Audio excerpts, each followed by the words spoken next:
Hello everyone, welcome to our channel trade India. दोस्तों, आज की इस वीडियो में हम कंटिन्यू करने वाले हैं जो हमारी सीरीज है जिसका नाम है दोस्तों बेसिक्स ऑफ स्टॉक मार्केट। उसका दूसरा एपिसोड यहाँ पे हम कवर करेंगे। एंड आप जानते हैं कि जो लास्ट वीडियो में हमने डिस्कस किया था कि किस तरीके से शेयर मार्केट की, स्टॉक मार्केट की पूरी दुनिया में, पूरे वर्ल्ड में शुरुआत हुई थी। एंड आज की इस वीडियो में हम डिस्कस करेंगे किस तरीके से इंडियन स्टॉक मार्केट दोस्तों आगे आगे बढ़ी है और जिस मुकाम पे आज है किस तरीके से आगे आगे बढ़कर यहाँ तक पहुंची है। तो वीडियो शुरू करने से पहले दोस्तों आपसे एक छोटी सी रिक्वेस्ट है जो हमेशा होती है कि अगर अभी तक आपने हमारा चैनल सब्सक्राइब नहीं किया दोस्तों तो नीचे रेड कलर का बटन दिया गया है, उसको क्लिक करना मत भूलिएगा।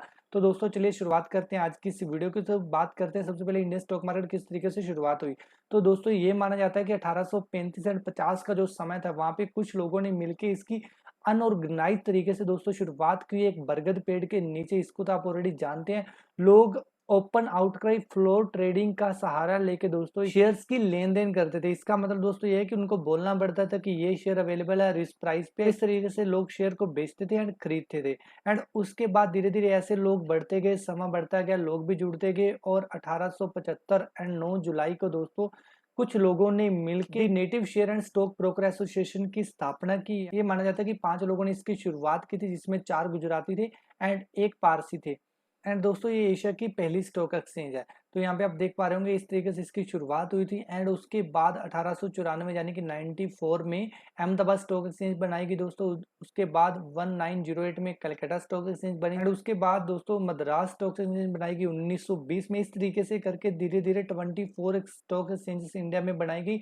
एंड उसमें से 21 दोस्तों एक स्पेसिफिक एरिया दिया गया। यहाँ पे आप देख रहे हो किसी को टेक्सटाइल मिला, किसी को जूट मिला, किसी को प्लांटेशन मिला। इस तरीके से अलग अलग करके 24 स्टॉक एक्सचेंज दोस्तों इंडिया में बनाई गई, जिसमें 21 स्टॉक एक्सचेंजेस को दोस्तों एक स्पेसिफिक एरिया दिया जाता है। एंड आप दो मोस्टली इंपॉर्टेंट स्टॉक एक्सचेंजेस हैं अपने इंडिया की, वो आप जानते हैं, एनएससी एंड बीएससी, इसी में ट्रेडिंग करते हैं।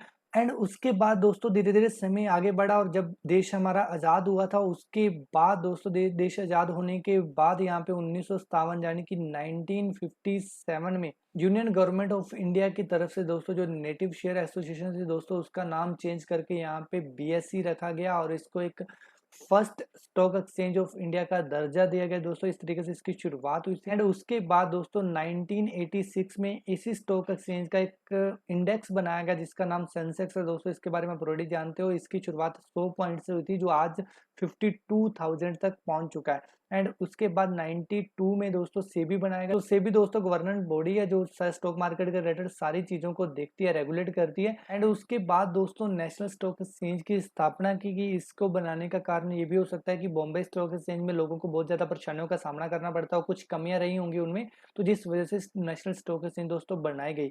एंड उसके बाद 1995 में दोस्तों यहाँ पे एक बोल्ट सिस्टम को इंट्रोड्यूस किया गया। बोल्ट सिस्टम का दोस्तों मतलब ये था कि पहले जो ट्रेडिंग होती थी वो आपको जैसे बताया गया कि बोल बोल के ट्रेडिंग होती थी, लोगों को बोलना पड़ता था कि ये शेयर अवेलेबल है, इसको खरीद लो, इसको बेच दो, वहां पे जाके ट्रेडिंग करनी पड़ती थी। लेकिन उसके बाद ये ऑनलाइन सिस्टम आ गया, तो ये 95 में दोस्तों आया था जिससे हम अभी आज भी ट्रेडिंग करते हैं। तो बोल्ट सिस्टम के बाद दोस्तों इक्विटी डेरिवेटिव्स बनाए गए 2000 में इसका इंट्रोड्यूस किया गया से और भी बहुत सारी चीजें इंट्रोड्यूस की। उसके बाद 2001 में इंडेक्स ऑप्शन बनी, फिर स्टॉक ऑप्शंस आए दोस्तों। 2001 में ही स्टॉक फ्यूचर को इंट्रोड्यूस किया गया। एंड उसके बाद 2015 में दोस्तों fastest exchange in the world माना गया क्योंकि जो इसकी स्पीड थी वो 6 माइक्रो सेकंड थी।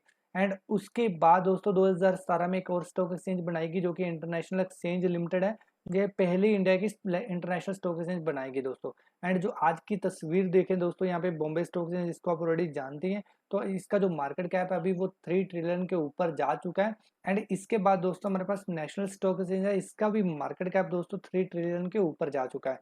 एंड अभी दोस्तों बात करेंगे हम उन कंपनियों की जिन्होंने अपने इंडियन स्टॉक मार्केट को दोस्तों इस मुकाम तक पहुंचाया है। Top 10 largest companies of India की बात करेंगे दोस्तों, तो सबसे पहले यहाँ पे रिलायंस आती है। इसकी जो मार्केट कैप है अभी है दोस्तों, ये मई 2021 तक का डाटा है दोस्तों। इसमें इसकी 13,50,183 करोड़ के जहाँ पे मार्केट कैप पहुंच चुके हैं, इतनी वैल्यू की ये कंपनी है। उसके बाद दोस्तों यहाँ पे टीसीएस आती है अपने पास 11,63,018 करोड़। एंड इसके बाद दोस्तों एचडीएफसी बैंक आता है हमारे पास, इन्फोसिस आता है, यूनिलीवर आता है दोस्तों, एचडीएफसी जो हाउसिंग डेवलपमेंट फाइनेंस कंपनी है।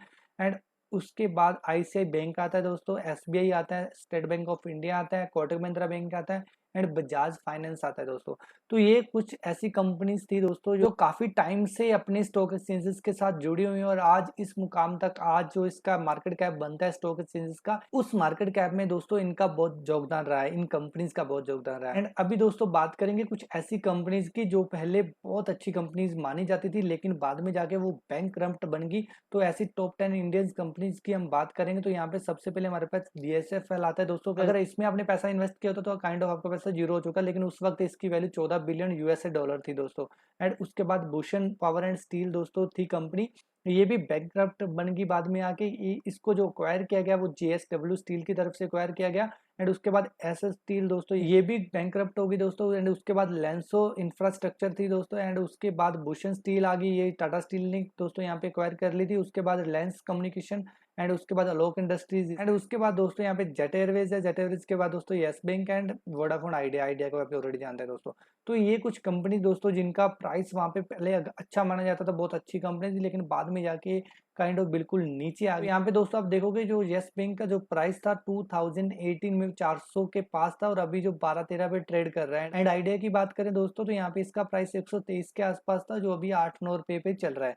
तो ये थी दोस्तों अपनी इंडियन स्टॉक मार्केट। उम्मीद करते हैं कि आपको यहाँ से कुछ नई चीजों की जानकारी मिली होगी। एंड अगर वीडियो अच्छी लगी आपको तो प्लीज इसको लाइक, शेयर एंड सब्सक्राइब जरूर कीजिएगा। ऐसी सपोर्ट करते हैं guys. Thank you so much, take care, stay healthy and wealthy. Next video में